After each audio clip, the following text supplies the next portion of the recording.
Today we will be going over the second video in section 3, creating clean web and REST services using Iron Router templates. We will apply this specifically to our snippets application, so we'll have a global configuration so that no matter what we put in, it will go directly into the Iron Router main template. We will apply that template, and then we will set up for server-side routing. So the first thing that we need to do is put a wrapper around our initial body tag with its media templates inside of our snippets.html. This is a little bit brute force, but it's illustrative of what you can do inside of Iron Router. So we're going to go ahead and create a template tag around this body. So we're going to go ahead and type inside of here, template name equals main. Use autocomplete to create the template and template tag and put that at the bottom.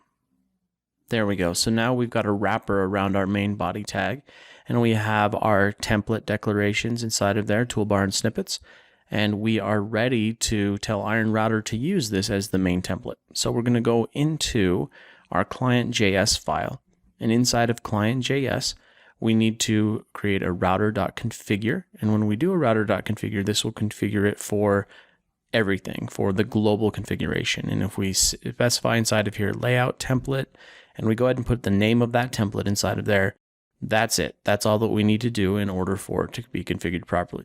So now we'll refresh the page just to make sure, and as you can see, everything's being rendered properly inside of here.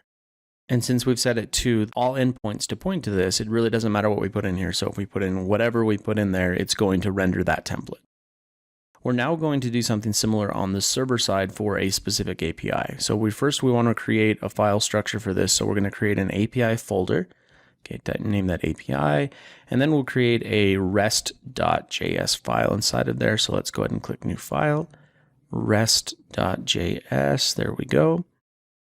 And we will put a configuration, a specific route for API inside of here. So we'll type router.route, and we'll give it that endpoint, that API route. And so then that will be available for other clients or other servers to be able to interact with us. Now we do want this only to be on the server side. So we're going to put in a special parameter here. This is the where server parameter. Okay. And that's pretty much it. That's all we need to do. We'll straighten it up here a little bit, but that's pretty much its routing whenever we go to API to that specifically. We're going to use a built-in feature inside of Iron Router. And this is a chained method. So we're going to go ahead and take off that semicolon, and we're going to do a get. Okay, so this is a shortcut telling us that whenever we get a get request inside of here, this is how we should handle it. So we put a function wrapper around that, and we'll go ahead and we need to do two things. The first thing we need to do is we need to write our headers. We'll always need to write our headers, and then we need to put up a specific response for a get request.